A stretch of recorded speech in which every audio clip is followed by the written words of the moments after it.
భారతదేశంలో స్త్రీల సుంతిపై చాలా కాలంగా వ్యతిరేకత ఉంది. ఈ విధానాన్ని కేంద్ర ప్రభుత్వం కూడా వ్యతిరేకిస్తోంది. భారతదేశంలో మహిళల సుంతి పద్ధతిని పూర్తిగా నిషేధించాలని పిటిషన్లో డిమాండ్ చేశారు.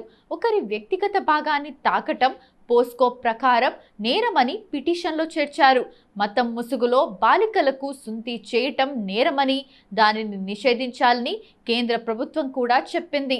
ఆడపిల్లలకు సుంతి చేయటం అంటే ఏమిటి, దీనివల్ల ఆడపిల్లలకు ఎలాంటి హాని కలుగుతుందో ఈ కథనంలో తెలుసుకుందాం. ప్రతి సంవత్సరం ఫిబ్రవరి 6న అంతర్జాతీయ స్త్రీ జననేంద్రియ వికృతీకరణకు వ్యతిరేకంగా జీరో టాలరెన్స్ డేని ప్రపంచవ్యాప్తంగా స్త్రీ జననేంద్రియ వికృతీకరణ దినోత్సవంగా జరుపుకుంటారు.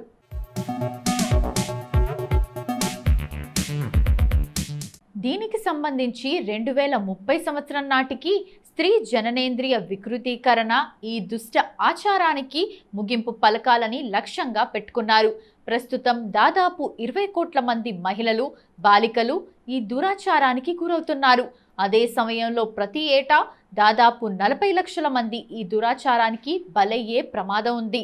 మహిళల జననేంద్రియ వికృతీకరణపై అవగాహనను పెంచడానికి జరుపుకుంటారు. బాలికలు మరియు మహిళల జననేంద్రియ వికృతీకరణపై అవగాహన కల్పించటానికి మరియు ఈ దుష్ట ఆచారాన్ని ఎలా అంతం చేయవచ్చో వివరించటానికి ఈ రోజుని జరుపుకుంటారు. స్త్రీ జననేంద్రియ వికృతీకరణ FGM అనేది మానవ హక్కుల కింద నేరం. ఇది ప్రపంచవ్యాప్తంగా అనేక మంది మహిళలు, బాలికలను ప్రభావితం చేస్తుంది. ఈ చెడు ఆచారం వారి గౌరవానికి భంగం కలిగిస్తుంది.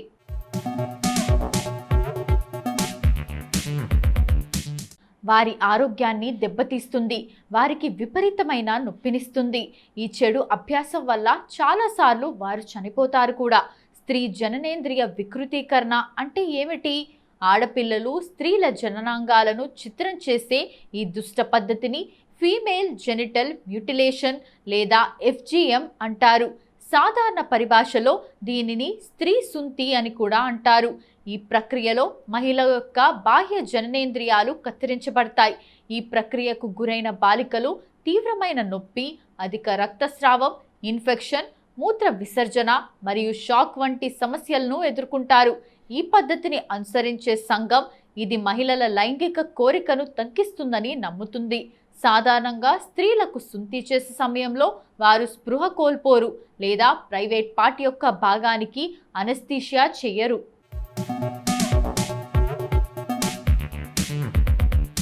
అతి పెద్ద విషయం ఏంటంటే ఈ సమయంలో పర్యవేక్షణ కోసం ఏ వైద్యుడు కూడా హాజరు కాకపోవటం.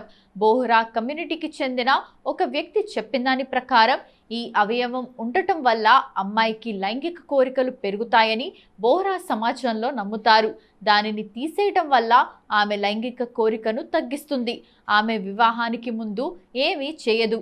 ఇది కాకుండా ఈ అభ్యాసం శుభ్రత, స్వచ్ఛత కోసం WHO ప్రకారం ఆఫ్రికా మరియు ఆసియాలోని దాదాపు 30 దేశాల్లో 200 మిలియన్లకు పైగా బాలికలు సుంతి చేయబడ్డారు. హిస్టరీ 2007 సంవత్సరంలో యునైటెడ్ నేషన్స్ పాపులేషన్ ఫండ్, ఐక్యరాజ్య సమితి చిల్డ్రన్స్ ఫండ్ సంయుక్త కార్యక్రమాన్ని ప్రారంభించాయి. 2012 సంవత్సరంలో ఐక్యరాజ్య సమితి జనరల్ అసెంబ్లీ ఒక తీర్మానాన్ని ఆమోదించింది. ప్రతి సంవత్సరం ఫిబ్రవరి 6ని స్త్రీ జననేంద్రియ వికృతీకరణకు వ్యతిరేకంగా జీరో టాలరెన్స్ అంతర్జాతీయ దినోత్సవంగా ప్రకటించింది. ఈ రోజున స్త్రీ జననేంద్రియ వికృతీకరణ నుండి బయటపడిన వారికి అవగాహన కల్పించడానికి, FGMను ముగించడానికి United Nations Population Fund a piece of me అనే ప్రచారాన్ని నిర్వహించింది. స్త్రీ సుంతికి సంబంధించిన కొన్ని ముఖ్యమైన విషయాలు.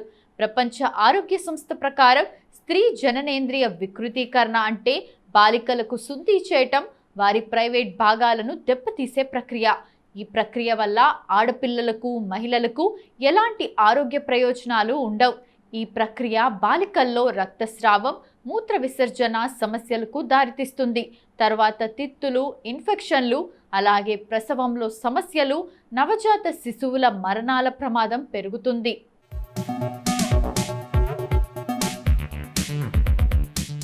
FGM ఎక్కువగా 14 ఏళ్లలోపు లేదా బాల్యంలో బాలికలపై నిర్వహిస్తారు. FGM అనేది బాలికలు, మహిళల మానవ హక్కుల ఉల్లంఘన. స్త్రీ జననేంద్రియ వికృతీకరణ రకం.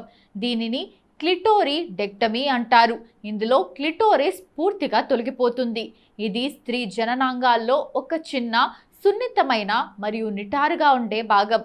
కొన్ని సందర్భాల్లో స్త్రీ హుంగ్యాకురాన్ని కప్పి ఉంచే చర్మం తొలగించబడుతుంది. రకం దీనిని ఎక్సిషన్ అంటారు. ఇందులో క్లైటోరిస్, లాబియా మినోరా, యోని లోపల చర్మం పాక్షికంగా లేదా పూర్తిగా తొలగించబడతాయి. కానీ ఇందులో యోని బయటి చర్మం తొలగించబడదు. మూడో రకం దీనిని ఇన్ఫ్యూబులేషన్ అంటారు. యోని నోరు సన్నగా తయారవుతుంది. దీనికోసం లాబియా మినోరాను కత్తిరించి తిరిగి జోడించటం లేదా కొన్నిసార్లు యోని ఓపెనింగ్ పాక్షికంగా మూసివేయబడుతుంది.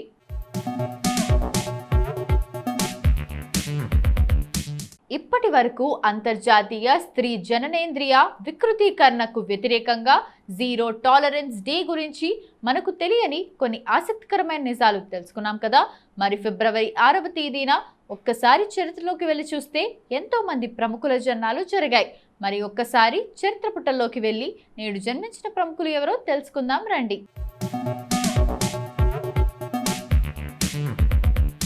అంగద్ బేడి భారతదేశానికి చెందిన నటుడు, మాజీ మోడల్.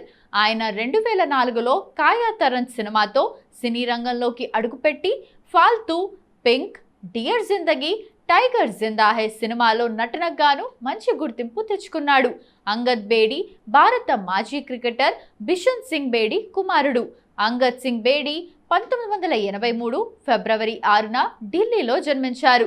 అంగద్ బేడి నటి నేహా ధూపియాను ప్రేమించి 10 మే 2018న గురుద్వారాలో ఒక ప్రైవేటు వేడుకలో వివాహం చేసుకున్నాడు.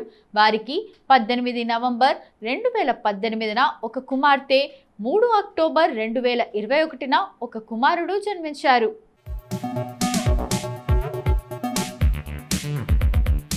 శాంతకుమారన్ శ్రీశాంత్ ఒక కలంకిత భారతీయ క్రికెట్ ఆటగాడు. మ్యాచ్ ఫిక్సింగ్ కు పాల్పడి జీవితకాల నిషేధానికి గురయ్యాడు. శాంతకుమారన్ శ్రీశాంత్ 1983 ఫిబ్రవరి 6న కొత్తమంగళం, కేరళలో జన్మించారు. జట్టులో ఒకప్పుడు కీలక బౌలర్గా ఎదిగిన కేరళ స్పీడ్స్టర్ శ్రీశాంత్కు ఆది నుంచి దూకుడెక్కువే. తన ప్రవర్తనతో ఎన్నోసార్లు మందలింపుకు గురయ్యాడు.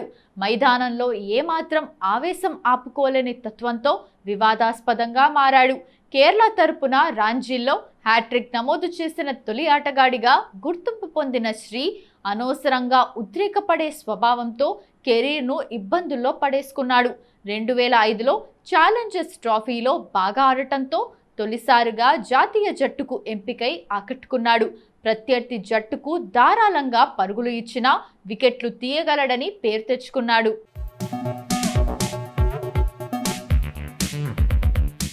పూజా బెనర్జీ బెంగాలీ, హిందీ సినిమా, టీవీ నటి. స్టార్ ప్లస్లో విచెన్ తుజ్ సంగ్ ప్రీత్ లగే సజ్నా సీరియల్లో బృందా పాత్రలో నటించి గుర్తింపు పొందింది. జలక్ దిక్లాజా, comedy nights Bachao, big boss బంగ్లా వంటి కార్యక్రమాల్లో కూడా పాల్గొంది. తెలుగులో వీడు తేడా అనే సినిమాలో నటించింది. పూజ 1987 ఫిబ్రవరి 6న పశ్చిమ బెంగాల్లోని కోల్కతాలో జన్మించింది. 2011లో తెలుగులో వచ్చిన వీడు తేడా అనే సినిమాలో సినిమా రంగంలోకి ప్రవేశించింది.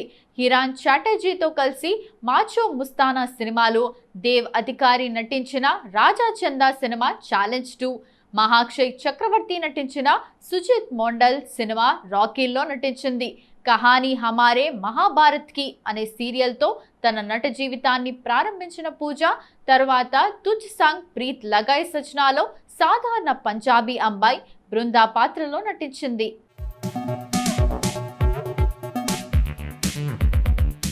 సంజయ్ నిరుపమ్ భారత జాతీయ కాంగ్రెస్ పార్టీ నుండి భారత పార్లమెంట్ మాజీ సభ్యుడు, ముంబై ప్రాంతీయ కాంగ్రెస్ కమిటీ మాజీ అధ్యక్షుడు. నిరుపమ్ రాజ్యసభ 2 సార్లు ఎంపీగా పనిచేశాడు. మొదట శివసేన సభ్యుడిగా, తర్వాత కాంగ్రెస్ పార్టీ సభ్యుడిగా పనిచేశాడు. 2009 నుంచి 2014 వరకు ఉత్తర ముంబై లోక్సభ నియోజకవర్గానికి ప్రాతినిధ్యం వహించాడు. సంజయ్ నిరుపమ్ 1965 ఫిబ్రవరి 6న జన్మించారు. నిరుపమ్ 1986లో తన పాత్రికేయ వృత్తిని ప్రారంభించాడు. 1993లో ఆయన శివసేన వ్యవస్థాపకుడు బాల్ ఠాక్రే యాజమాన్యంలోని సామ్నా ప్రధాన సంపాదకుడిగా నియమితులయ్యాడు. ఆ తర్వాత 1996లో శివసేన ఎంపీగా ఎన్నికయ్యాడు.